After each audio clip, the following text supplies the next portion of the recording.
Hei, ho, visiem labiem ļaudīm! Sveiki, sveiks, Nil! Kā iet, kā nedēļa? Čau, Jurgi. Pavadīju vakardienu klausoties diskusiju Latvijas sabiedriskajos medijos, kur tur arī bija pārstāvēts. Man liekas, ļoti interesanti, ka jautājums ir pacelts un ka mediji kaut kā mēģina uz to reaģēt.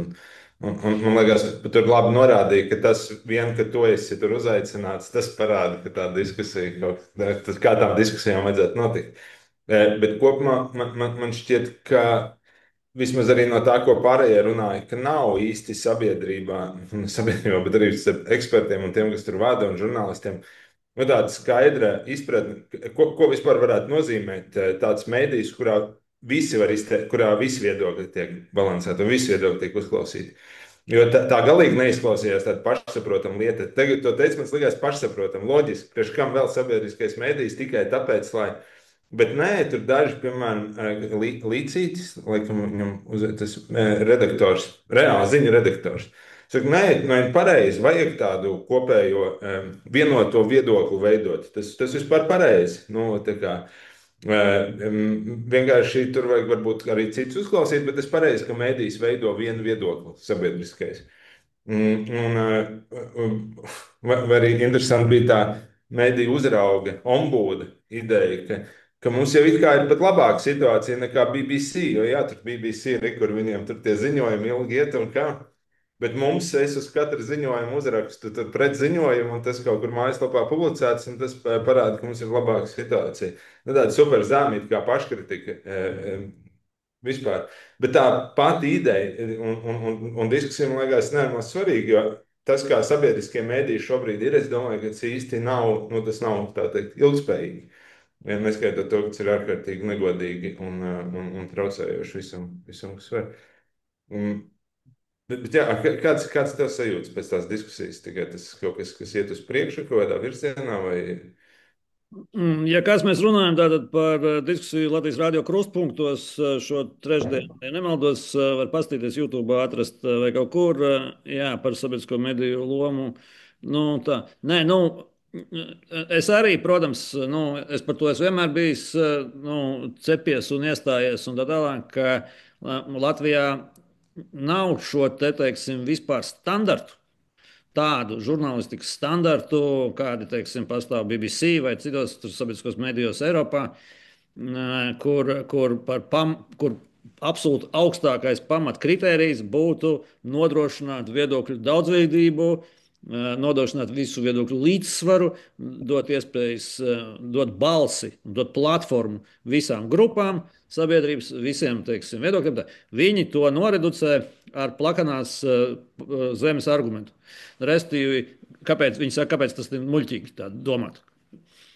Muļķīgi tā domāt, ir tā, ko tam mums? Mums vajadzēs arī tiem, kas domā, ka zeme ir plakana, mums tiem arī vajadzēs dot platformu. Ja? Mums vajadzēs teikt, ka mums visiem muļķiem, visiem plakanās zemes šitiem vajadzēs tagad dot. Tā taču ir absurds. Ja? Nu, protams, ka tas ir absurds. To arī loģikā sauc par reducēšanu uz absurdu. Ja? Nu, teiksim, tā ir domāšanas un argumentācijas kļūda. Ja? Tāpēc jau mēs maksājam lielu naudu redaktoriem, producentiem un tā tālāk, lai viņi izsvērtu, nu, kuri ir tie viedokļi, kuri ir relevanti, atbilstoši, adekvāti, argumentēti, nozīmīgi, pietiekami, ja, lai viņiem, kuri kaut ko pārstāv sabiedrībā, un kuriem dot viedokli, un kuriem nedot viedokli. Ja? Un dot platformu, un kuriem nedot platformu. Bet vēl vairāk. Pilnīgi nevar izslēgt arī tādu situāciju, ka mēs nonākam kādreiz savā attīstībā līdz punktam, kur mums arī jāskaidro, ka zeme ir apaļa, nevis plakana. Ja teiksim, es nezinu, 10% iedzīvotāji būs svēti pārliecināti Latvijā, ka zeme ir plakana, viņiem būs savi ļoti spēcīgi argumenti, un viņi, nu, kā saka, jūs jutīsies tā tālāk, nu, par to būs jārunā. Būs, tas arī par to ir, nu, tā tad, nu, tāpēc ir redaktori, tāpēc mums ir galvenais redaktors sabiedriskos medijos, katrai atsevišķai vietai redaktors, un tā tālāk. Redaktoriem ir jāspēj izvērtēt šo. Bet ja redaktori un kopējais noskaņojums ir tāds, ka mūsu uzdevums ir veidot pareizo viedokli sabiedrībā, uzturēt pareizo viedokli, vai veidot pareizo viedokli, nu, tad, protams, tas nav iespējams. Tad, protams, nekāda viedokļa daudzveidība un līdzsvars nav iespējams, jo kā tad tu izveidosi pareizo viedokli, ja pēkšņi visi varēs izteikties ar saviem nepareizajiem viedokļiem. Tā. Un tā, nu, tā ir tā debatas būtība. Um, Nu, jāatzīst, labā ziņa, ja teiksim, un tā, ka nu, tā tad es varēju aiziet uz sabiedrisko mediju un šo te visu izstāstīt. Un tā. Un ar to es gribu norādīt, ka arī Latvijas sabiedriskais mēdījis viņš ir ārkārtīgi liels mēdījis, un tur ir ārkārtīgi daudz visa kā, un viņš nav viendabīgs. Nu, viņš nav vienādi slikts vai vienādi labs. Arī mūsu sabiedriskā mēdījā tur ir brīnišķīgas raidījumi un redakcijas un tā tālāk, un mazāk brīnišķīgi un tādi. Un, teiksim, konkrētajā gadījumā, nu, teiksim, redaktori un producenti Evija Unām, kas producē Kruspunktus un Aģis Tomsons un tā tālāk, redz, nu, viņi saskata iespēju pielaist arī citu viedokli. Ja? Un tādā, nu, kas saka, cieņa viņiem par to, ja? Un tā. Lai gan tam būtu jābūt pašsaprotam. Ja? Un tā. Bet tur tie argumenti, kas izskanēja, ļauj labi saprast, kāpēc tā situācija ir tāda. Nu, piemēram, viņi teica, nu kā, mums taču ir jābūt par zinātnē balstītu medicīnu. Nu, tagad runāju par kaut kādā. Respektīvi, iespējams, cilvēki domā, ka ir tāda viena lieta zinātnē balstīta medicīna, kura visi ir vienā, tā kā, viens viedoklis par kaut ko, un tad visi pārējie ir pretzinātnē balstīta medicīna, kas, ja mēs paskatāmies Covid diskusijas, absolūti tā nebija. Bija abas puses apelēja pie tā, ka viņi pārstāv zinātnē balstītu kaut ko. Līdzīgi kā viņš teica, nu jā, bet ja universitātes profesors saka, mums taču ir jāklausa universitātes profesors, nevis kaut kāds. Nu, tā ir milzīga problēma, jo tad mēs paļaujamies uz tādu guru loģiku, ka kāds ir guru, un tad viņa viedoklis kļūst pareizs vienkārši tāpēc viņa status dēļ. Bet tā arī ir milzīga problēma, tāpēc, ka bieži cilvēki izmanto savu statusu un bieži profesori saka ļoti maldīgas lietas. Nu, un es domāju, arī tas centrālais jautājums, jo problēma jau nav triviāla. Mēs esam situācijā, kas nav nekad bijusi pasaules vēsturē tādā ziņā. Šobrīd mums nav gan tas, ko Vences Sils tur minēja, šķiet tāda kopējā rāmja vai kaut kādas vienas kopējās lietas. Nu, labi, tas droši vien nekad tā arī nav bijis, bet katrā gadījumā tas rāms vairs nav varas monopols. Nu, un to starp dažādu, ka tagad mēdīji ir zaudējuši savu to viendabīgo masu, respektīvi, kāpēc vispār ir iespējams tādas diskusijas sabiedrībā, tāpēc, ka mums ir sociālie tīkli, kas pārklāja tikpat lielu daļu kā jebkurš varas vai nevaras mēdījis, un līdz ar to mēdīju situācija ir pavisam cita. Tu arī runāji par objektivitāti. Nu, labi, es piekrītu ombudam, ka objektivitāte vispār ir tāds strīdīgs jēdziens, bet vispār mēdīju ombuds vienkārši ir trenēts filozofs. Viņš ir filozofijas fakultātes beidzējis, bija pasniedzējis tieši loģiku mācīja, un argumentēs. Tālāk,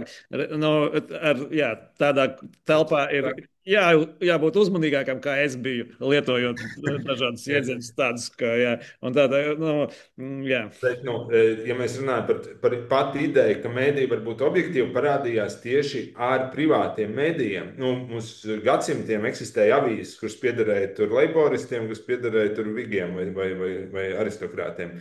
Un tieši tagad parādījās iespēja, ka cilvēki var nopirkt mēdīju un ar to samaksāt par savu naudu. Tā bija pirmā reize vēsturē, kad vispār parādījās tāda ideja, ka mēdījis var būt objektīvs tādā ziņā, ka neietekmēties no varas. Tur partijām vēl kaut kā cita. Šobrīd arī tā vairs nav reāli tāda situācija, tāpēc, ka cilvēki nemaksā par medijiem. Un tā arī, kad mēs runājam par SIFU un pārējām šīm lietām, kāpēc vispār valstī vajag atbalstīt medijus? Tāpēc, ka ir izjukusi viss šī struktūra, hierarhija kaut kādā ziņā. Man šķiet, mūsu piemērs arī ir ļoti labs. Šis mums izmaksā 0 centus, un 0 centus izmaksā jebkuram cilvēkam to noskatīties. Šeit nav vairs nekāda tāda mediju tirgus, kāds pastāvēja kaut kad iepriekš. Un kā šajā situācijā dzīvot? Vai mums vispār ir vajadzīgi oficiālie mediji? Tas ir labs jautājums. Ja sabiedriskie mediji, ko tas vispār nozīmē, kāpēc, vai viņiem ir kaut kāda loma? Jo tomēr arī sabiedriskie mediji, manā izpratnē, arī tas, kā tie radās, tas pats BBC, tas ir domāts kara vajadzībām. Lielā mērā tas ir vajadzīgs krīzes situācijām. Tas, ko dara sabiedriskie mediji šobrīd, tas, protams, ir tālu no tā. Vai viņi ir vajadzīgi? Ko viņi? Bet pats galvenais jautājums, jā, ko darīt situācijā, kur sabiedrībā nav un vairs nebūs. Visticamāk, nekad vairs nebūs tāda monolīta viena viedokļa un nebūs tādas vienas autoritātes, kuras pauž šo viedokli un tā tālāk. Vispār es domāju, mans priekšlikums, kā man liekas, kā šo visu situāciju risināt, mums droši vien jāparunā arī par sīfu un visu to, kā šobrīd notiek mediju. Bet es domāju, ka tas ir divu redakciju risinājums. Nu, proti, kaut kas līdzīgs kā sabiedriskajos medijos jau šobrīd pastāv, tikai nepareizā griezumā. Mums pastāv kā latviešu krievu redakcijas. Tas nav pareizi. Bet pilnīgi mierīgi mēs varam iztēloties situāciju, kur sabiedriskā medijā ir viena šī liberālā vai kreisā redakcija, tāda kā ir šobrīd lielā mērā. Un tad ir otra redakcija, kura pārstāv otru viedokli. Jo vairāk vai mazāk mēs tomēr redzam, ka tā šķelšanās ir. Tā līnija ir diezgan skaidra parasti, pa kur tā šķelšanās notiek un kur ir tie viedokļi, kas netiek pārstāvēti citādi. Es, protams, saprotu to tavu argumentu. Es domāju, ka tā ideāli ir pareizi, ka mēdījis dotu viedokli visām pusēm, un tas būtu sabiedriskā mediju funkcija. To var ļoti labi redzēt, piemēram, tādos strīdīgos jautājumos. Mums bija šī internetā arī daudz runājām par interviju ar profesoru Taubi, kurš atnāk uz raidījumu un saka, nu kā, bet 98%, gandrīz 100% cilvēku, kas nomaina dzimumu, ir ļoti laimīgi ar to. Intervētājs, Aivis Tomsons, man šķiet, viņš nevar zināt atbildes uz šādiem jautājumiem. Viņš tikai nevar zināt, ka tās ir muļķības, piemēram, vai viņš nevar zināt, ka citi pētījumi to nepierāda vai vēl kaut ko. Respektīvi, tādas sarunas varētu eksistēt tikai tad, ja pretim ir vēl kāds profesoram Taubam līdzvērtīgs diskutants, tad viņi savā starpā uz to norāda. Tas nevar būt šāda veida viens pret vienu intervijas. Bet es domāju, ka tas nav reāli. Es domāju, ka sabiedriskais medijs nekad līdz tam nenonāks, līdz šādai platformai. Un ka daudz reālāks risinājums ir divu redakciju risinājums, kurā un tad arī sabiedrība varēs justies pārstāvēta. Tāpēc, ka arī kā tajā raidījumā skanēja, par ko ir visi ņemšanās, par to, ka liela daļa sabiedrības mēs jūtam, ka mūsu viedoklis nav vispār pārstāvēts sabiedriskajā medijā, vai tieši pretēji tiek nemitīgi stāstīts, ka mūsu viedoklis ir nepareizs, tur tā un tā, un vispār šī sabiedrības grupa ir jāignorē, vai Kremļa aģenti, vai kas tālāk. Respektīvi, jūtās nepārstāvēti. Un es domāju, ka tas divu redakciju variants varētu būt labs risinājums. Mēs tūlīt runāsim par SIFO, un mēs redzēsim, kā vienotība un vadošā burtiski pērk sev mēdījus, un sev labvēlīgu viedokli. Bet pirms tam par sabiedrisko mediju tad jau sākām. Es domāju, ka šī brīža fundamentālā problēma ir tajā pārvaldības modelī. Proti, tātad sabiedriskais medijs ir Latvijā ietekmīgākā politiskā organizācija. Un viņa, kā jebkura ietekmīga tāda organizācija, kādā brīdī sāk strādāt savās interesēs. Un viņu intereses ir kādas, kuras viņi sekmīgi īsteno. Viņu intereses ir tādas, ka pirmkārt, lai nebūtu nekādas kontrolas. Un viņi šo situāciju ir panākuši. Nav nekādas iespējas kontrolēt. Un attiecīgi nav nekādas vajadzības ne par ko uzņemties atbildību, nekam ne par ko atskaitīties. Piemēram, mēs tātad sākām šo visu runāt ar kruspunktā dēļ tā BBC gadījumu, kur atkāpās BBC ģenerāldirektors, ziņu vadītājs un tādā vadītāja. Tāpēc, ka tika fiksētas būtiskas kļūdas viņu darbā, tieši objektivitātes ziņā. Un tā. Latvijā nav iedomājama situācija, ka atkāptos sabiedriskā mediju redaktore dēļ kaut kā. Tad jau viņai sen jau vajadzēja atkāpties visādu iemeslu dēļ. Latvijā pat nav iedomājama situācija, te man iebilda ombuds. Viņš saka, redz, bet viss var rakstīt man. Jā, var rakstīt ombudam. Un ombuds nopublicēs, ka tur nebija kaut kas pareizi. Un viss. Nav nekādas, kontrolas. Redakcionālā neatkarība ir aizgājusi tik tālu, ka ne tikai neviens, kad arī paša mēdī, tātad BBC atkāpās arī ģenerāldirektors, tā kā valdes vadītājs. Tā kā Zūzena mūsu gadījumā. Ja. Latvijā Zūzena nekad mūžā neatkāpjas, un viņai arī nebūtu Latvijā jāatkāpjas, tāpēc, ka viņa neiejaucās un viņa norobežojusies ar nezinu kādām sienām no redakcijas. Ja, tāpēc, ka redakcionālā politika viņiem ir pilnīgi brīvība. Es taču nevaru viņiem, kā direktori, kā valde, norādīt kaut ko. Tā taču ir viņu atbildība un tādā. Un mēs kā valde, sabiedrisko mediju valde, mēs atbildam tikai par algas izmaksāt, grāmatvedību, lai sakārtotu, nezinu, tur jumts izremontēts, tur, tehniskās kaut kādas lietas. Mēs ne par ko neatbildam. Ok, jūs ne par ko neatbildat. Tā tad pa visu atbild galvenais redaktors un redaktori. Kurš kam viņi atskaitās? Ja viņi neatskaitās valdei savai, viņi atskaitās paši sev. Viņi paši izlemj, vai viņi strādā labi vai slikti. Sepul P, kurš ir tagad akcionārs un tā tālāk. Viņš var ko? Viņš jau arī netiek līdz redaktoriem. Kā tas būs? Viņš tiek līdz labākā gadījumā līdz valdei, kā akcionārs. Valde neatbild, valde savukārt neiespaido neko. Respektīvi, tā tad sabiedrisko mediju varbūt pēc esošās uzraudzības sistēmas viņš viņu varētu vienīgi pieķert kādos administratīvi, vai varētu sodīt valdi uz ūdeni, ja viņi, teiksim, tur, es nezinu, izsaimniekot naudu. Tad jā, tad tur ir mehānismi, kā uzņemt, bet par saturu neviens neko nevar kontrolēt, nav nekāda mehānisma. Veidi, kā to iet, tā tad tas, un šāda sistēma gan nav nekur. Sabiedriskā medija šāda pārvaldības sistēma gan nav nekur. Veids, pirmais, ko būtu jāsāk ar Sepul P. Viņam būtu vieta, kur būtu jābūt pārstāvētām visām politiskām grupām. Tad līdzīgi tā kā Saeimas mandātu un ētikas komisijā. Ar likumu noteikts, ka jābūt no katras frakcijas pa 2. Tā ir komisija, kura apstiprina, izdod vajāšanai, tur deputāts apstiprina mandātus, tā tālāk. Skats, ka tur jābūt maksimāli objektīvi, lai neviens nevarētu apšaubīt. Vai tā kā CVK, ja? Lai neviens nevarētu apšaubīt vēlēšanu leģitimitāti, visiem jābūt iesaistītiem. Lai neviens nevarētu apšaubīt sabiedriskā medija, objektivitāti, un visiem jau piemēram, Igaunijā tā ir. Ja, Igaunijā tur ir no katras, nezinu, 2 vai kā, bet visi politiskie spēki ir šī. Tā viņi tur lamājās, ņemās savas izdiskutē, bet katrā ziņā jau nolaiž šo tvaiku. Ja? Un tā, protams, jābūt mehānismam tālāk, kā ietekmēt. BBC mēs redzam, tur ir padome, tur ir standartu komiteja, tur ir vēl kaut kas, tur virkne mehānismu, kur mēs varam sūdzēties vai izdiskutēt vai pieņemt lēmumus par šo, kādai jābūt redakcionālajai politikai. Latvijā redakcionālā sabiedrisko mediju redakcionālā politika ir dažu redaktoru rokās, dara, ko grib. Grib taisīt ukraiņus pa cūkām, pasmieties, ha, ja, taisa.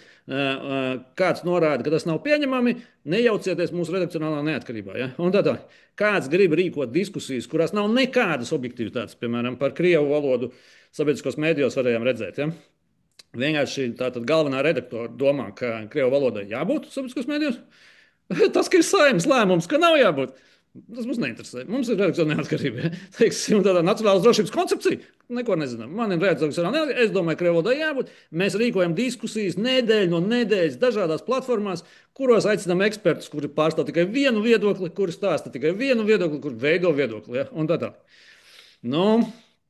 Tās kaut kādas lielas lietas, bet ir visas ikdienas mazās lietas.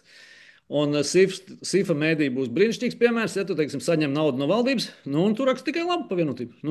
Tu raksti tikai labu par vienotību, ja? Un nevienu sliktu vārdiņu neraksti.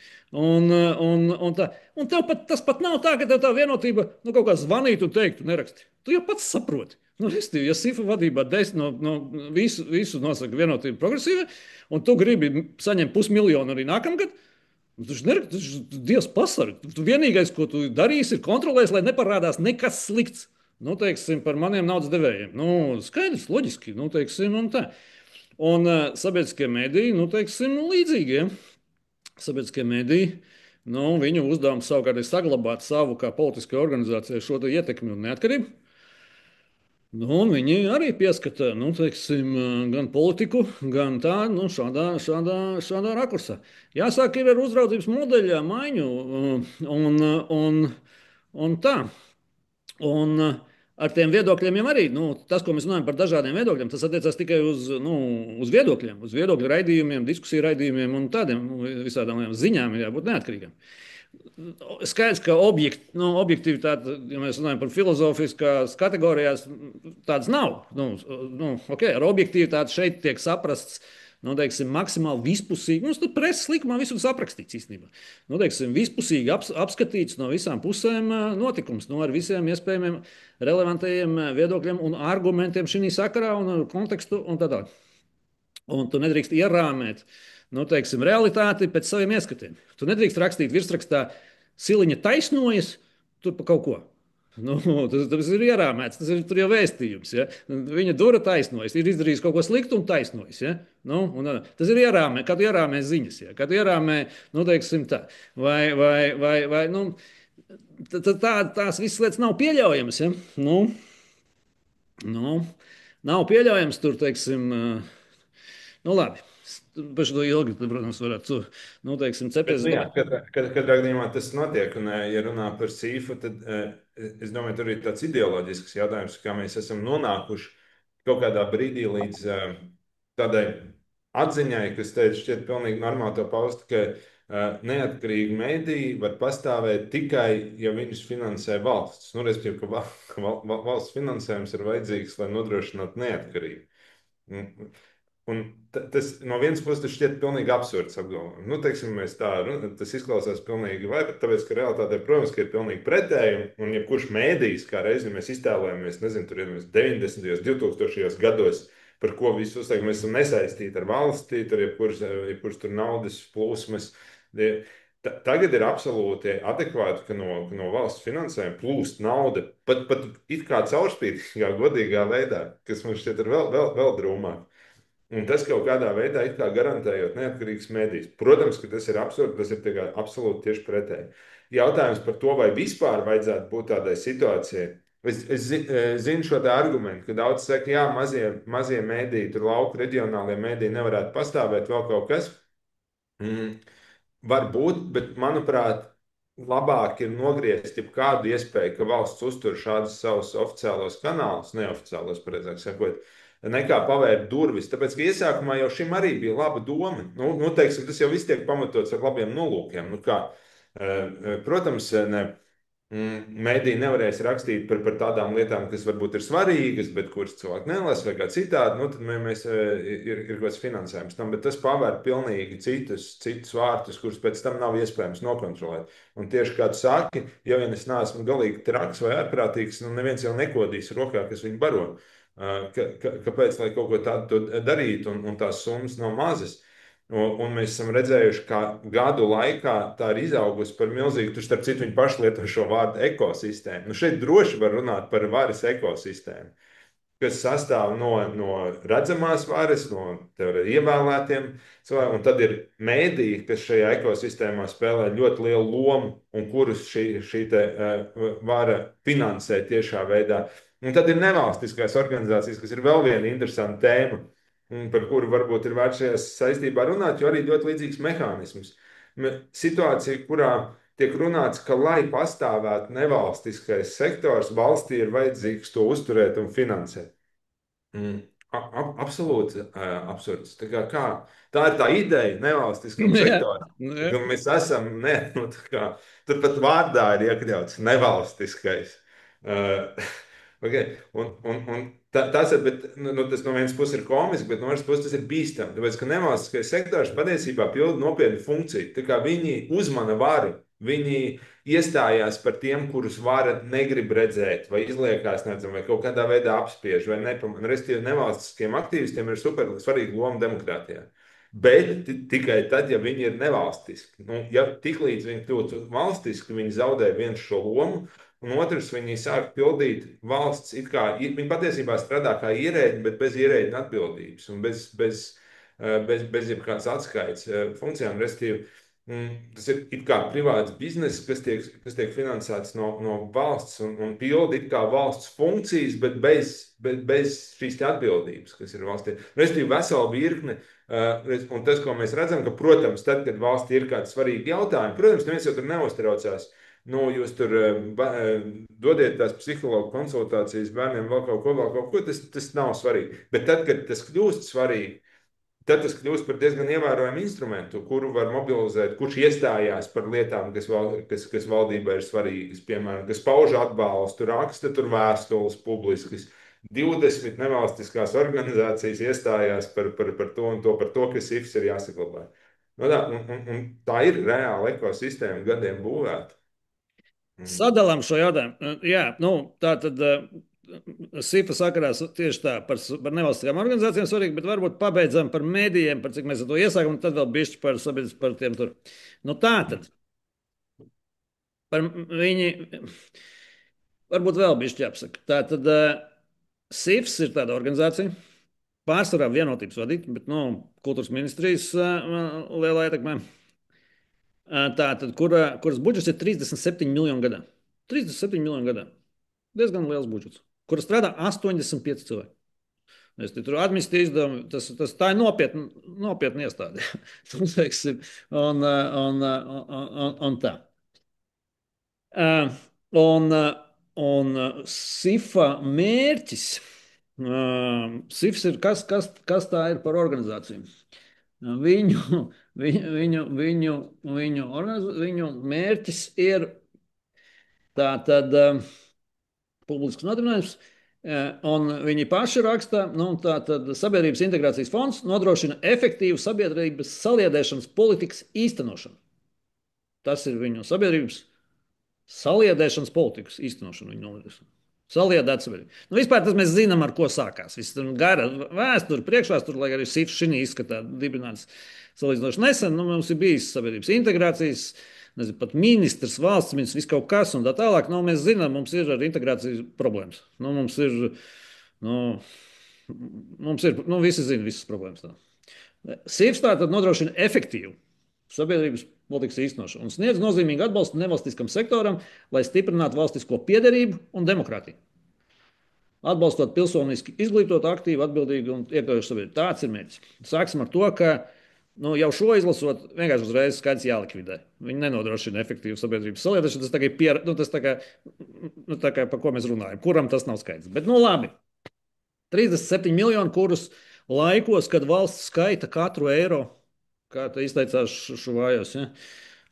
Laikos, kad valsts skaita katru eiro, es domāju, ir jālikvidē. Bet, lai to pierādītu, paiesim cauri viņu tātad tēriņiem. Nu, tātad par mēdījiem. Tu pieminēji reģionālos mēdījus. Jā, 3 gadu laikā vienam īpašniekam, un es te lasu Katrīnas Ļīnskas rakstu portālā Ink Baltija. 3 gadu laikā vienam īpašniekam piedarošie nacionālā mēroga un reģionālo mediju saņemš vairāk nekā 2 miljonus eiro. Un tas viens īpašnieks ir tāds Jurģis Ābele, un tā. 2 miljoni eiro. Vislielākais projekts bija 344 000 eiro vērts, ko Ābelim piedarošais uzņēmums ReMedija saņēma par novadu ziņu veidošanu kanālā ReTV. Jeb vienkārši par to, ka ReTV jau par to, ko ReTV tāpat jau ikdienā dara. Nekādi īpaši satura projekti, vismaz saskaņā ar informāciju, kas atrodas mājaslapā, nebija paredzēti. Vienkārši sižeti ar atšifrējumiem RTV mājaslapā. Kopumā atrodam 54 tādi sižeti pa 344 000. Kas vispār nozīmē tur 6300 pa vienu sižetu. Kādi ir šie sižeti? Šie sižeti ir tādi, ka valsts kontrole devusies, piemēram, valsts kontrole devusies pārbaudīt Jēkabpils novads pašvaldību, kurā tas ir vispār, valsts kontrole ir bijusi pašvaldībā kaut ko pārbaudīt, ok, labs sižets. Bet tas ir pa pašvaldību, kur ir zaļās partijas mērs. Nevis vienotības. Un tā. Bet kas attiecās uz vienotības, tikmēr, piemēram, Cēsīs, kur saimnieko jau no vienotības. Šī gada viens no redzamākajiem notikumiem saskaņā ar šo SIFA apmaksāto mediju ir Cēsīs iestādīts 9 metrus augsts divdaivu gings. SIFA ir šādu žurnālu, divdaivu gings iestādīts Cēsīs, ja, un tā. Bet teiksim, vienlaicīgi, kā arī Katrīna izpētījusi, teiksim, viņas skatās kādas ziņas citās medijos parādās par Cēsīm tajā laikā, kuras neatspoguļo šis te apmaksātais vienotības. Piemēram, tur ir izvarota nepilngadīga meitene, vēl kaut kas tādas ziņas neparādās šajos apmaksātajos. Un tā.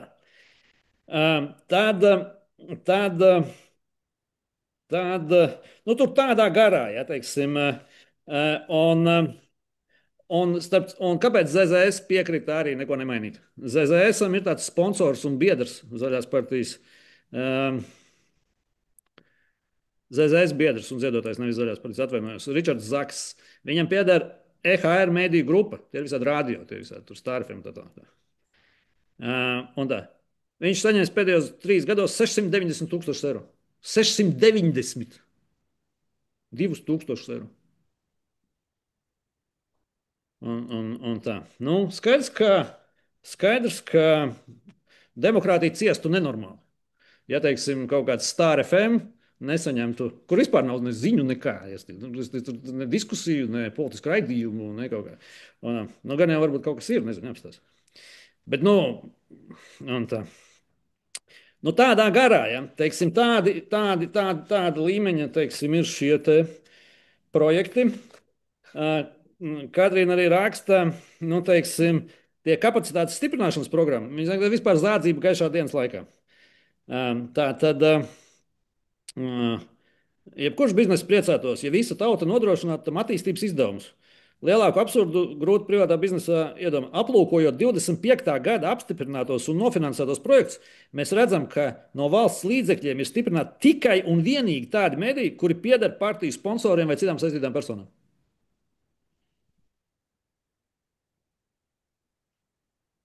Nu tāds ir, teiksim, mēdīja atbalsts. Par mēdīju atbalstu vēl runājot. Lielākās summas, lai nav tikai mēs par reģionāliem mēdījiem sākām, bet, lielākās summas ir tātad TVNet saņem būtisku finansējumu, Eiropas Hitu radio, lūk, ko jau pieminēju, ja, Radio SVH.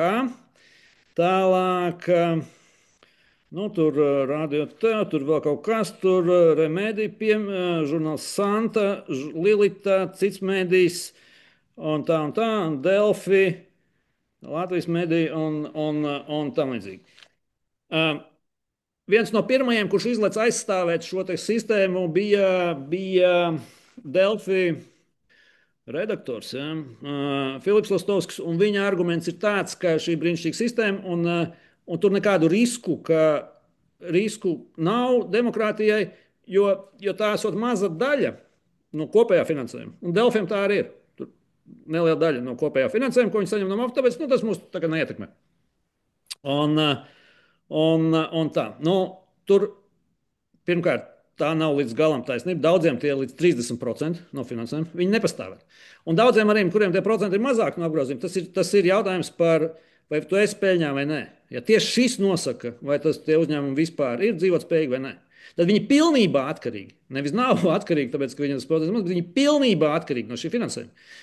Šie ļoti daudzi privātie mediji. Ja? Tas ir būtiski. Bet parunāsim par Delfiem. Un tā, viņš raksta, ka mums 2%, mums tas neko nenozīmē.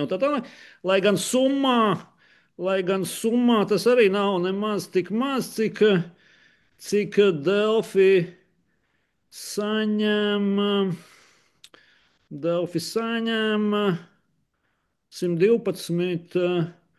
112 ir saņēmuši tagad. Kas pagājušajā gadā viņiem bija 590 peļņa, tiešām nav problēma, bet, piemēram, gadu iepriekš viņi strādāja mīnusiem, viņiem tie 112. Bet, labi, vai tam ir nozīme uz lieliem tādiem mēdījiem, ka Delfi nav? Piemērs, kuru apraksta Katrīna. Viņš ir brīnišķīgs. Viņa raksta, atcerēsimies interesantu gadījumu no pērnā gada decembra vidus, kad Lastovska kungs, šis te redaktors Delfi, vēlējās dabūt dokumentu, ko Finanšu ministrija sūtījusi ekonomikas ministram, lai sagatavotu publikāciju par to, kādi muļķi strādā ekonomikas ministrijā, kuru vada zemnieki, kas nespēja uzlabot kapitāla tirgus stratēģiju. Interesi par publikāciju kaut kur pazuda pēc tam, kad es būdama ekonomikas ministra padomniece žurnālistam nosūtīju ne tikai vēstuli, kura tika prasīta, bet arī pašu stratēģijas dokumentu, kurā bija saglabājušies Finanšu ministrijas, kuru vada Vienotība, komentāri. Un bija acīm redzams tas, ka Finanšu ministrija cenšas samazināt savu atbildību. Gribētos tomēr atbildi, vai iespējamā publikācija kļuva neinteresanta tad, kad konstatēts, ka par labu jaunās Vienotības vadītājai FM neizdosies pievilkt rakstu un uzrakstīt. Un viņa norāda arī uz to, ka šādi te mediji kā Delfi, SIFS ir tikai redzamā daļa, bet jo nav zinām citi dati, piemēram, par kādām summām un ar kādām partijām ir noslēgta sadarbības līguma ar pašām partijām patiešo vai tām pietuvinātām organizācijām. Par tādu līgumu eksistenci es zinu no laikiem, kad strādāju ekonomikas ministrijā un nojaušu, ka līgums ar Jauno Vienotību ir pat par lielāku summu nekā ar ZZS. raksta Katrīna. Tā tad tā ir ekosistēma. Tā ir ekosistēma, kas barojas, kas saņem simtiem tūkstošu eiro no valdošajām, ar valdošo partiju labvēlību, un tikai pateicoties valdošo partiju labvēlībai, un kuri raksta attiecīgi savu saturu un stilu pielāgo šim te teiksim, savu naudas devēju interesēm, un demokrātija tas pilnīgi noteikti neveicina. Tas ir katastrofāli neveicina demokrātiju. Tieši otrādi tas sagrauj demokrātiju. Tā kā tas vienkārši būtu jālikvidē. Tas būtu vienkārši jāpārtrauc darīt. Ja tā ir arī negodīga politiska konkurence. Tu nevari, teiksim, nodibināt jaunu partiju un cerēt uz kaut kādiem panākumiem, ja pat reģionu līmenī mēdīji atbalsta un nacionālā līmenī, visos līmeņos atbalsta, nu, teiksim, esošo varu. Un tā atbalsta ne jau dziedot vienmēr slavas dziesmas, lai gan arī tas ir. Vienkārši izlaižot, piemēram, ka izvarot meiteni. Labāk uzrakstīsim par divgalvainu dinku vai ko viņi tur nezinu, iestādījuši. Nu, un tā. Vai taisot nesamērīgu kritiku pret zombē, jā. Nu, precīzi, jā. Vienkārši kritizējot visus pārējos, absolūti nesamērīgi. Un par tiem reģionālajiem mēdījiem es arī neesmu tik drošs, ja? Nu, ka vispār ir kāds. Nu, es neredzu šeit, atklāti sakot, arī tam nekādu dižo jēgu. Protams, ka tas ir it kā skaisti. Nu, es saprotu, ka tas ir jauki, ja lejas skabāžos ir vietējā avīzīte, kur lejas skabāžniekiem raksta, cik viss ir mums te jauki, un kā Martai bija dzimšanas diena, un Kārļa vectēvs, diemžēl, nomira vakar, un visi mēs briesim uz bērēm, un es nezinu, kāds cits lokāls tur ziņas, ja, teiksim, un tā tālāk. Un tā. Bet vai mums, kā nodokļu maksātājiem, vai tas ir pirmkārt svarīgi demokrātijai? Tas jauki, brīnišķīgi. Ja kāds var, nu, lai tas taisa, bet vai mums, kā nodokļu maksātājiem, tas viss ir jāapmaksā? Vai mums ir vajadzīga tāda žurnālistika, kura raksta, ka lejas skabāžos tur uzziedēja līkā ābeli, teiksim, tur, un tagad viss ir priecīgi, ja, un tā tālāk. Un tā, es nezinu, es šaubos. Es nedomāju, ka tam ir. Nē, būtu bagāta valsts, nu, nebūtu katrs cents jāskaita. Nu, labi, nu, darām, bet no šī kāda ir jēga? Es neredzu īstenībā nekādu jēgu. Nu, ja privāti kāds var, ja kādam patīk finansēt labas lietas, smukas, nu, teiksim, un izdot vietēju maziņu avīzīti vai mājaslapu uzturēt, tad tālāk, nu, lai dara. Nu, kur problēma? Ja? Bet vai jātērē šādas tam visam naudas? Nu, es neredzu. Katrā ziņā, jebkuri integrācijas uzdevumi vai kaut kādi tādi demokrātiski, viņi no acīm redzam izgāzušies. Es nedomāju, ka tas ir jādara. Ja? Šos reģionālos mēdījus, starp citu, kādreiz ļoti labi pašvaldības šo funkciju pildīja, izdeva savas vietējās avīzītes. Tur arī problēma, jo tad tu reklamē mēru. To izdot pašvaldību. Bet, nu, ja vispār to vajag, nu, teiksim, skaidrs, ka viņi nav tur politiski neitrāli un tā, bet arī šajā gadījumā nav. Nu, jā, es par to stāvusku argumentu, ka tā ir maza daļa. Es domāju, tas ir falšs. Nu, tas ir līdzīgi kā teikt, nu, man ir 1 miljons bankā, pie manis kāds atnāk un iedod 10,000 aploksnē, palūdzu kaut ko izdarīt. Un es saku, nu, tas jau nekas, 10,000 jau maz tāda lieta pret manu kopējo kapitālu. Un es varu to paņemt. Nu, nevar paņemt. Ja tu kaut ko paņem, tad tas ir atkarīgs. Pat ja tu paņem mazu daļu pret savu kopējo lietu, tas ir loģiski. Mēs pat ar bažām skatāmies par to, ka, teiksim, nu, piemēram, žurnālistam izveidojās romantiskas attiecības ar kādu politiķu. Nu, piemēram, tur vispār nauda nav iesaistīta, bet mēs saprotam, ka tas uzreiz nostāda kaut kādā situācijā negodīgā. Nu, kur nu vēl, ja mēs runājam par simtiem tūkstošu eiro? Tā ir pilnīgi. Es piekrītu, ka nevajag tās arī reģionālos, jo, manuprāt, mēdī jau mūsdienās, respektīvi, lai mūsdienās būtu mēdījis, nevajag naudu. Tā ir viena lieta. Un tas, ko šī sistēma dara, viņi patiesībā uztur jau esošos un lielos konglomerātus. Mana versija ir, ka samazinoties, līdzīgi kā tu runā par tiem laukiem, ja samazinātos tās valsts oficiālās naudas pieplūdums, cilvēkiem būtu lielāka iniciatīva kaut ko darīt vairāk pašiem. Ot, uztaisīt to mājaslapu, uztaisīt savu reģionu, tur Facebook lapu, vēl kaut ko. Kam nevajag naudu. Bet, protams, tiklīdz tu cīnies pret kaut kādu tādu milzīgu ekosistēmu, no tā privātā iniciatīva paliek mazāk. Vai arī tie, kas kaut ko grib darīt, viņi pieslēdzās tur, kur ir nauda. Nu, jo skaidrs, ka kaut ko taisīt mēdīju ar 100 000 ir interesantāk nekā taisīt mēdīju no nulles ar nulles budžetu. Bet, nu, tas kaut kādā ziņā man šķiet samazina vispār to pašu sabiedrības izpausmes un iniciatīvu, kas pilnīgi mierīgi eksistē. Tāda situācija, ka mēs paliktu bez mēdījiem, tā nav reāla. Nu, tas vispār nav, tā nav bažas tādā ziņā, ka pēkšņi nekur nebūtu ziņas vai.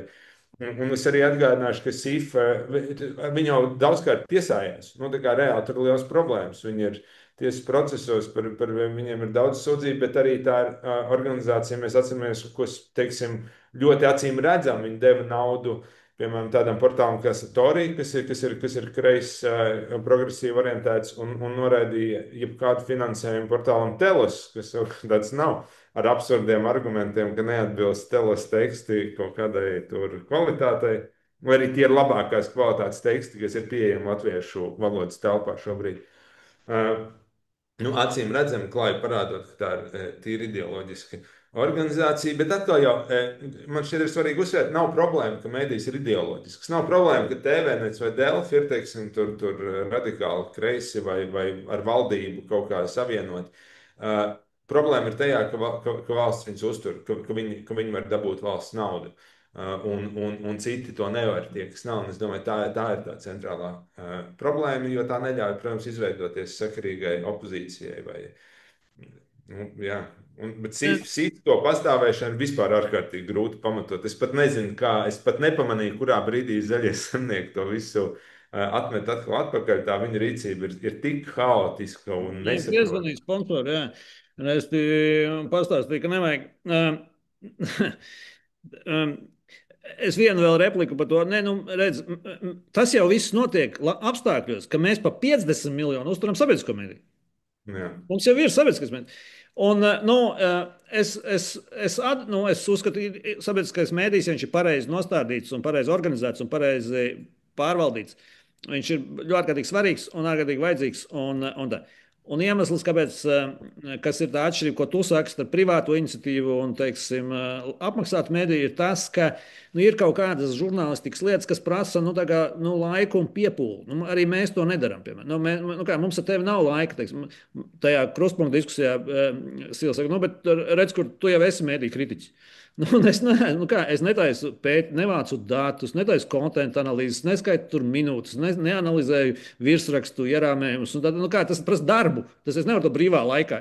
Man ir viedoklis, es sekoju, esmu aktīvs pilsonis, es varu izteikt viedokli, man ir kaut kāds argumenti. Bet man jau nav laika ar to nodarboties profesionāli, piemēram, ar kādu no šiem jautājumiem. Tāpēc mums būtu vajadzīgi mediji, kuri, piemēram, šo, ko mēs tagad par SIFU. Tas šis viss prasa laiku un enerģiju. Lūk, tur Katrīna Ļinska ir kaut ko izanalizējusi, vēl kāds un tā.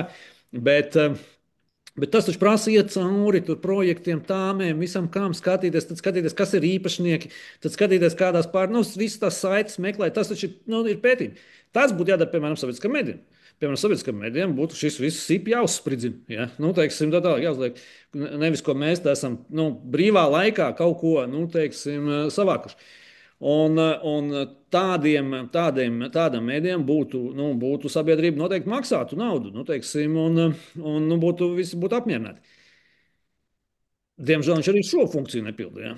Nezinu, vai šis būtu iespējams, tāpēc, ka pieņemsim, sabiedriskais medijs tagad sāk uzspridzināt SIFU, bet momentāli tā arī uzreiz būtu kaut kāda milzīga redakcionāla izvēle. Kāpēc tieši SIFU no visām daudzajām aģentūrām, kuras droši vien arī tērē vienlīdzīgu naudu? Es neesmu drošs, ka sabiedriskam medijam vispār var būt šī izmeklējošā vai tur apsūdzošā funkcija, tāpēc, ka tas neizbēgam novadīs pie tā, ka viņi apsūdzēs un izmeklēs vienu pusi un neapsūdzēs, neizmeklēs otru. Tas kaut kas līdzīgs, ko mēs redzam pašreizējos tajos saucamajos izmeklēšanas raidījumos. Man šķiet, ka tā situācija var pastāvēt tāda, ka, ja tas sabiedrībai ir svarīgi, tad kaut kāda daļa sabiedrības maksās par to, lai ir kaut kāds cilvēks vienā medijā vai citā, kurš veiks šādu žurnālistiku, vai būs kaut kāda sabiedrības grupa. Nezinu, kāpēc ne latvieši pietiekami daudz, teiksim, kaut kā politiski noskaņot cilvēku, labēji, kreisi, liberāli. Tā. Un šī grupa tad uzturēs cilvēkus, kuri to starp tad nodarbosies ar žurnālistiku. Tāpēc, ka mēs saprotam, ka bez tās mēs nevaram iztikt. Bet es esmu skeptisks, jo tikko mēs dodam sabiedriskam mēdījam šo tā saucamo sargsuņu funkciju, viņi sargās kaut ko un parasti to, no kā viņi dabūna savu naudu un finansējumu. Un man šķiet, tas vienkārši praksē varētu nestrādāt īsti. Vēl par SIFU vienkārši, lai ir skaidrs. Tā tad viena no lietām, par cik viņi nodarbojas integrāciju, viņi māca krieviem latviešu valodu. Jā, normāli. Un tā. 4,1 miljonus iztērēts. Nu, mācīt latviešu valodu. Cik cilvēku pa 4,1 miljonu ir? Nu, mēs nezinām, vai viņi ir iemācījušies valodu, cik ir apguvuši valodu pa 4,1. 53.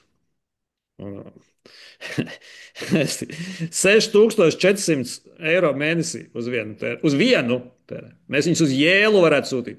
Viņi varētu ēst katrā tajā latviešu valodas nodarbībā ikrus ar šampanieti par to naudu, viņi varētu ēst.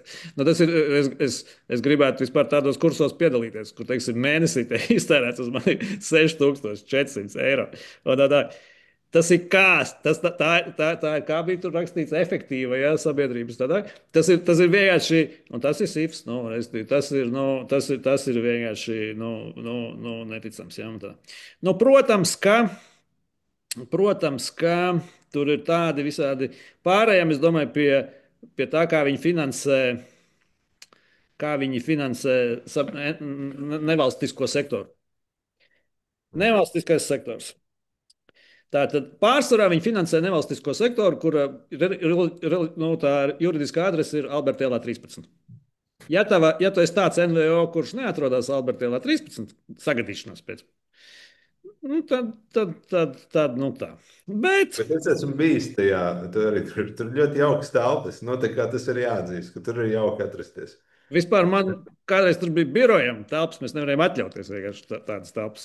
Bet nevalstiskais sektors var atļauties. Brīnišķīgs taps un tā tālāk. Un tā. Un tā tad, kādas Alberta ielā 13 atrodas nevalstiskās organizācijas un kādas naudas viņi visi saņem. Pilsoniskā alianse. Restīvi un tā tālāk. Tur, labi, es neiešu visām summām, bet arī Ķīpselas apkaimes biedrībā, pa kuru Ķīpselā es apjautāju, cilvēks zinu, kam pieder īpašumi un tā tālāk, neviens neko nezinu. Providus, restīvi tā tad dots un tā tā. Bet faktiski tā tad katra persona, kur ir Pilsoniskās alianses padomē, ir amatpersona vēl citās organizācijās, kuras arī saņem SIF, jeb nodokļu maksātāju naudu, visi reizi kopā sanāk aprunāties sarunu festivālā Lampa, kuru arī finansē, tā tad SIF un tā. Un tā ir atkal ekosistēma. Viņi visi ir vienā organizācijā, vienā NVO, otrā NVO, trešā NVO, ceturtā NVO, dažādos, teiksim, sastāvos. Tur pa vidu vēl ir PR aģentūra kvadrāts, kura ir arī Dots valdē, un arī sēž Alberta 13, un kur tu vari samaksāt, ja tu gribi Lampā, kā privātpersona, kā uzņēmums, teiksim, piedalīties, un tam līdzīgi, un tā. Tāds nevalstiskais sektors. Un viņi visi saka, ka viņi nevarētu dzīvot. Demokrātija nevar pastāvēt. Jā, ka bez viņiem demokrātija nevar pastāvēt. Ja? Un tā. Taisnības labad jāsaka, ka SIF finansē arī it kā tādas labas, absolūti lietas. Piemēram, tātad ar SIF atbalstu tiek nodrošināts vairāk nekā 420,000 pārtikas pakas masturīgajiem. Neviens neiebildīs. Pārtikas pakas masturīgajiem laba lieta, bet piedodiet. Pārtikas pakas masturīgajiem pašvaldības dala, labklājības ministrija, kādā sakarā vispār tas, likvidējam visu SIFu un pārtikas pakas atdodam labklājības ministrijai, ko viņas arī tāpat dara. Jā, teiksim, vēl viņiem ir tāds projekts kā Latvijas upju baseinu apsaimniekošanas plāna ieviešana. Labrīt! Latvijas upju baseinu apsaimniekošanas plāna ieviešana. Laba virszemes ūdens stāvokļa sasniegšanai. Nodarbojas tāda finansē SIF. Mums ir varams, mums ir klimata, kas tur kems, jā. Mums ir tur kaut kas tur, tā. Pēkšņi SIFs nodarbojas ar upju baseinu apsaimniekošanu.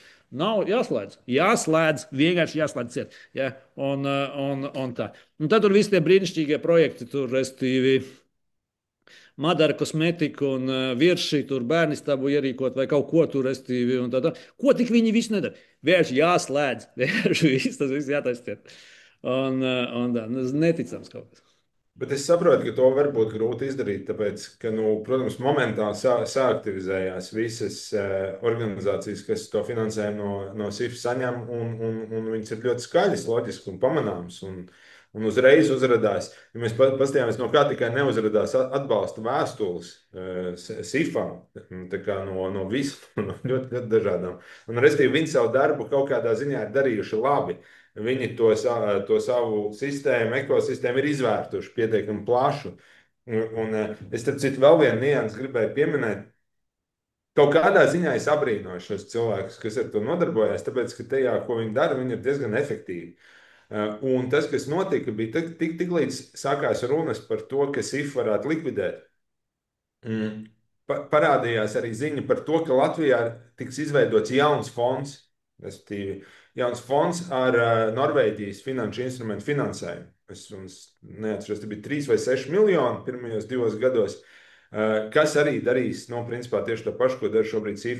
Respektīvi, tur ir jau rezerves varianti iestrādāti. Un es domāju, ka pat formāli likvidējot SIF nebūs tik viegli pašus šos mehānismus kaut kā apgriezt. Starp citu, par to Norvēģijas finansējumu man arī, jo SIF, ļoti liela daļa no SIF finansējuma ir Norvēģijas finansējuma instruments, kas apvienojas šeit tur arī laikam Šveices kaut kas, bet katrā gadījumā tā ir Norvēģa nauda, kas nāk. Tā ir vispār interesanta tēma par to, ka, tas, protams, ļoti jauki, ka Norvēģijas valdība grib ar miljoniem dažādiem atbalstīt visādas iniciatīvas Latvijā. Bet tas arī, tur man šķiet ir vērts padomāt par to no visādiem aspektiem, cik tas ir adekvāti un kāpēc tieši ar šādu naudu, ar šo Norvēģijas naudu tiek atbalstītas tās iniciatīvas, ar kurām mēs ar tevi runājam. Un vai nevajadzētu būt kaut kādai kontrolē par to, kā citu valstu finansējums ieplūst Latvijas. Tos ir politiskajā tirgu.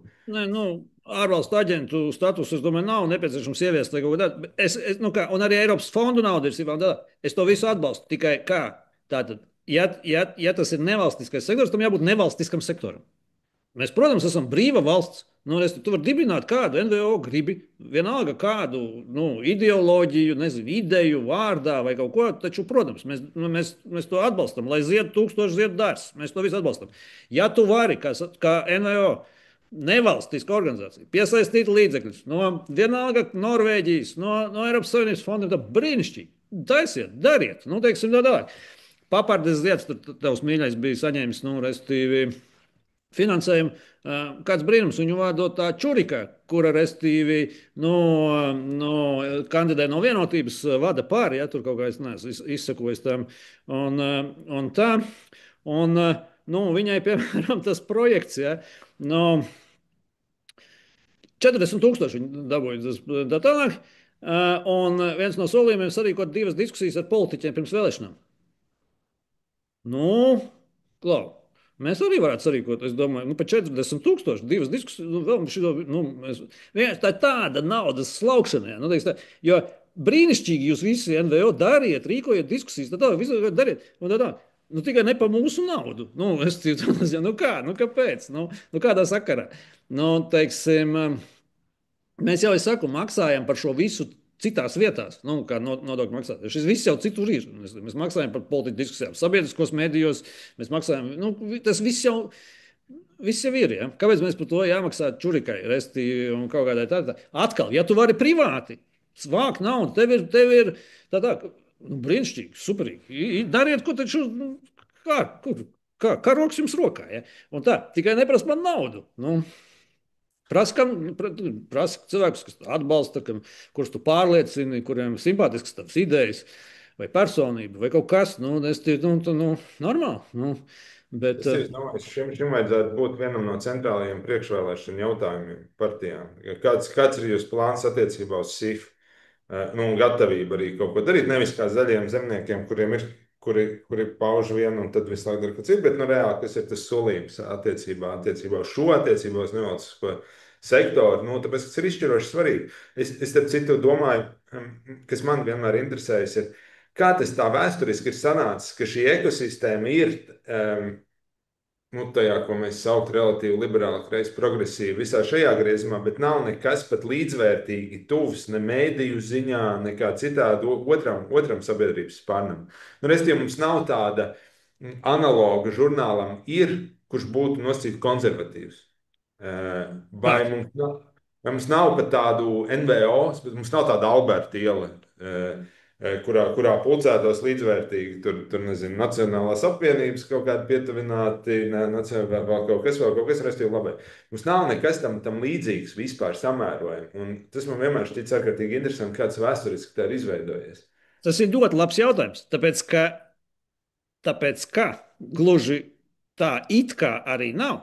Mēs taču zinām, ka mums tur tā sauktiem oligarhiem, ja, ilgstoši piederēja, nu, tā kā mediji. Nu, restīvi, principā, lielāki mediji par tur žurnālu ir. Ja, un tā. Un viņi nespēja panākt pilnīgi nulle efektu no tā, jebkādu. Kāpēc? Un atbilde, manuprāt, ir tāda, ka atšķirībā no šiem te visiem, viņi nespēja piesaistīt šīs te, lai kas būtu pretējās puses, viņas nespēja piesaistīt intelektu. Viņas nespēja piesaistīt intelektuālus cilvēkus, kuri varētu, ja šis viss prasa mēdīji, nezinu, NVO darbība, tas prasa zinām veidu cilvēkus, zinām veidu profesionāļus vajag. Ja? Teiksim, šie te pretējās vai citas puses. Es tev, zinu, man arī bišķi tagad norāda pareizi, ka tagad ir dalījums starp liberāliem, progresīviem un, teiksim, un liberāliem vai kreisiem labiem. Bet tas nav, tie dalījumi jau mainās. Šodien mums ir aktuāls tāds dalījums. Pirms tam mums bija aktuāls dalījums, tur, nezinu, Latviešu, Krievija. Tur, pirms tam mums bija kaut kāds, tur, nezinu, oligarhi, tur, nezinu, neoligarhi. Viņš jau ir situatīvs. Ja? Viņš nav vienmēr. Bieži vien gan viņš iet pa vienām līnijām, ja, teiksim, jo viņš noredzēs uz vienu un to pašu dalījumu partiju spektrā. Bet tie sāpīgie jautājumi jau mainās. Un šodien mums ir ļoti svarīgs, teiksim, šis te labais kredits, bet es, piemēram, domāju, ka viņš nepastāvēs pārāk ilgi. Es domāju, drīz tas viss vokisms pret, viņš, es domāju, zaudēs aktualitāti kaut kādu gadu laikā. Okay. Bet jā, mēs šeit redzam vienu, teiksim, elites daļu, kura ir spējusi, teiksim, izveidot labi apmaksātu, no nodokļu maksātāju naudas labi apmaksātu ekosistēmu, mediju un NVO un tā tālāk. Un mēs redzam, ka cita daļa, pat ar daudz lielāku privātu finansējumu, nespēja to izdarīt. Un tā kā, un kāpēc viņi nespēja, un kāpēc viņi nespēja piesaistīt un noturēt intelektuālus cilvēkus? Tas ir labs jautājums. Kaut gan bieži skatoties, kas ir tas iznākums, nevienmēr tas izskatās pēc augsta intelekta rezultāta. Bet es piekrītu, ka jā, tā noteikti ir bijusi viena no viscentrālākajām problēmām. Es gan nezinu, vai to var risināt vispār kaut kā. Un es domāju, ka tā ir centrālā problēma, kas ir jārisina jebkuram politiskam spēkam, kas teikt vispār gatavojas kaut ko darīt vai turpināt. Kā ar šo visu iedarboties? Runājot par intelektu un citām lietām, par skolām, es gribētu vienu mazu lietu padarīt, jo man šķiet, ka šobrīd ir ļoti svarīga aktualitāte saistībā ar skolām. Es tiem, kas seko šim visam līdzi, jau ilgāku laiku runā par to, ka valdība visādos dažādos veidos, un šobrīd diezgan jau praktiski mēģina atbrīvoties no tālmācības, respektīvi no šīs iespējas, un pagaidām tas ir formātā, ka bērns 1. un 6. klasi nedrīkstēs izglītoties tālmācībā. Bet otra lieta, ko viņi mēģina panākt, ir, ka klases var saņemt finansējumu pie noteikta skolēnu skaita. Šis ir viss tas stāsts par to, kāpēc samazināt mazās skolas laukos un vispārēji. Ir tāda nianse, ka Latvijā ir diezgan daudz arī šobrīd aizvien vairāk pieaugt dažādas citas apmācības skolas, piemēram, kā privātas skolas. Nu, jo valsts sistēma ir tik slikta, un valsts sistēma ir tik bardacīga un nesakārtot, it sevišķi, ja jums ir bērns, kuram vajag varbūt nedaudz individuālāku pieeju vai ko citu, tad principā valsts sistēmas skolās viņš var būt, tās var būt ārkārtīgas mocības un neveiksmi. Un parādās privātas skolas, kas šo problēmu kaut kādā ziņā risina. Un valsts, principā, ko līdz šim darīja, viņas subsidē šī skolnieku vietu. Tā kā, ja viņš neiet valsts skolā, viņš var dabūt kaut kādu naudu, lai iet uz privāto skolu. Un šobrīd šī sistēma valdības komisijā tiek skatīta, lai to izbeigtu. Formāli, lai to izbeigtu. Tātad tas nozīmētu izbeigt situāciju gan, ka bērni var mācīties tālmācībā, ja viņiem kaut kāda iemesla dēļ skolā nav iespējas vai viņiem tur neiet labi. Un arī to, ka viņi varētu mācīties privātās skolās, kur viņiem būtu, ja vien vecāki nav ārkārtīgi bagāti. Nu, un, teiksim, privāta skola izmaksā sākot no pāris tūkstošiem līdz vairākiem desmitiem tūkstošu gadā. Tā ir tā realitāte, bet katrā gadījumā, protams, ar šo valsts finansējumu ir vairākas mazas skoliņas, kas to ļauj darīt. Kāpēc valsts to dara? Tas arī ir interesants jautājums. Tāpēc, ka pašreizējā izglītības sistēma izstāsta tādu kaut kādu Poncija schēmu. Tas kaut kāds, jo viņa balstās idejā, ka naudas tajā naudas ir, respektīvi, viss kā nauda tiek tērēta. Tas nepietiek, un reāli nepietiek, lai arī mēs tērējam vairāk naudas vidēji nekā Eiropas Savienībā. Bet viss ir tik koruptīvi un bezjēdzīgi sataisīts, ka tas nepietiek, un lai to kaut kā sistēmu uzturētu, viņi ir jāapgriež nemitīgi. Nu, un daļa šo griezumu, es piekrītu, tie var būt loģiski un sakarīgi pamatoti, bet tam griezumam ir jāturpinās visu laiku, tāpēc, ka tev visu laiku jāsamazina, tēt viņi mēģina samazināt to uz privātu skolu rēķinu, kuros parasti nonāk bērni atkal jau ar tādām grūtībām, tāpēc, ka parastajās skolās viņiem ir ļoti smagi vai vardarbība ir daudz. Bet tas, kas ir interesanti, ko es gribēju pieminēt, ar kādiem argumentiem tiek pamatot šis, respektīvi izglītības ministrija izdeva tādu ziņojumu. Un viena lieta, ko viņi saka šajā ziņojumā, kāpēc ir obligāti jābūt šīm lielajām klasēm, tāpēc, ka gadījumos, un šeit lasu no tā izglītības ministrijas ziņojuma, ja izglītojumu skaits ir zemāks par 10 izglītojumiem klasē, tad pieaug uzvedības problēmu skaits. Respektīvi, tas, ko viņi saka, ir, ka, ja jums ir 11, 15 vai 30 bērni, viņi uzvedās labi, bet tiklīdz viņi paliek mazāk par 10, tā viņa problēmas kļūst lielas. Un viņi vairs nav vadām. Kas izklausās pēc, protams, jebkurš, kurš būs strādājis ar bērniem, zinās, ka parasti ir vieglāk tikt galā ar mazāku skaitu bērnu nekā ar lielāku. Tas tā kā loģiski, bet arī vēl tādas problēmas parādās, ka tad, kad klasē izglītojamo skaits ir salīdzinoši mazāks, un viņi skaita 15, 20, tad pedagogi lielāku uzmanību pievērš mācīšanai un savstarpējai komunikācijai ar izglītojumiem.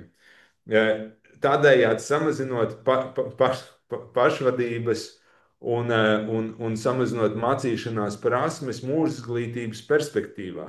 Respektīvi, izglītības ministrija domā, ka tā ir problēma, ka, ja tev ir klasē mazāk par 15 cilvēkiem, skolotājs var individuāli parunāt ar skolēniem.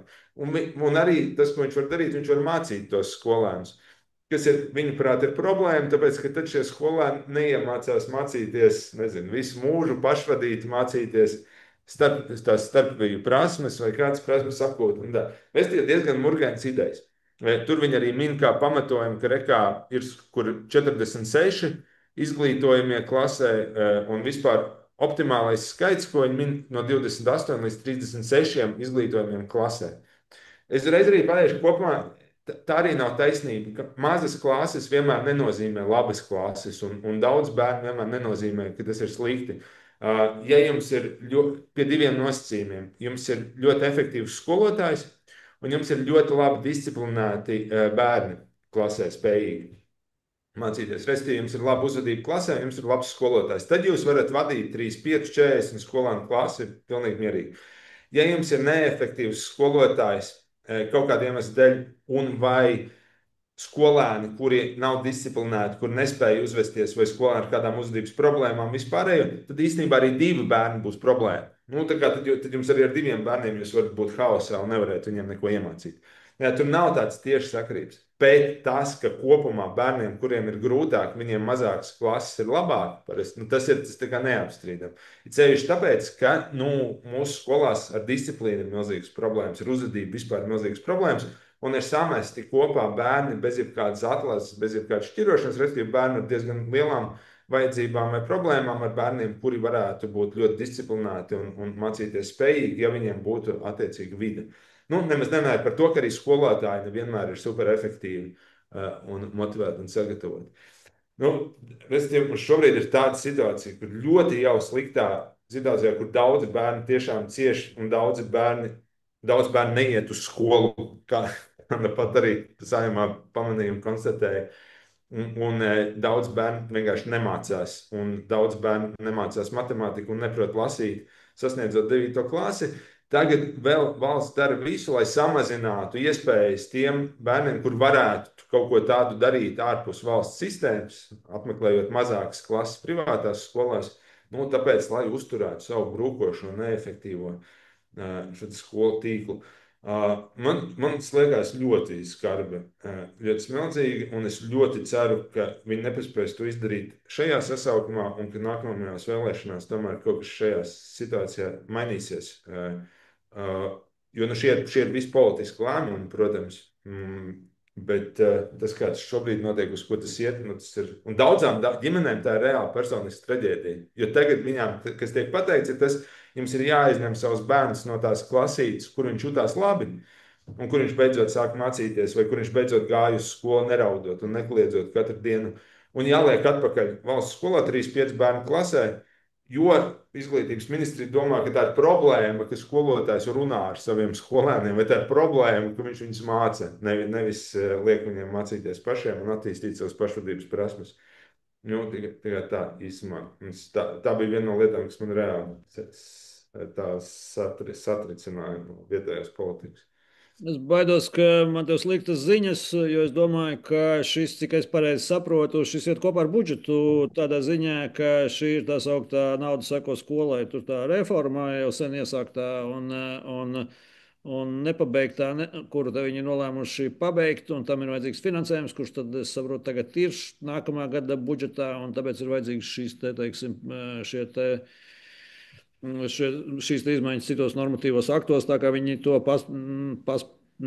paspēs tūlītās izdarīt un izdarīs. Tā, es domāju, ir realitāte. Jā, viņi to varēja neatiecināt uz privātām skolām. Tas nebija obligāti. Tas arī līdz šim ir bijis izņēmums. Bet tagad viņi to paplašina. Jā, tas ir nepareizi. Nešaubīgi nevajag privātās skolas, vajadzētu ļaut viņām zelt un plaukt un visādi attīstīt, jo iespējams viņas kļūtu arī par tādiem kompetences centriem, no kuriem, respektīvi, mēs varētu mācīties arī un izdarīt kaut kāds secinājums arī par to, kā pārējās skolas organizēt, un mums būtu šī kompetence, jo skolotāji, direktori, respektīvi jau cilvēki, kuri jau saprot, kā to var darīt labāk. Nu, jā, labi. Ko? Mēs esam daudz norunājuši. Tiekamies pēc nedēļas. Līdz tam. Visu labu.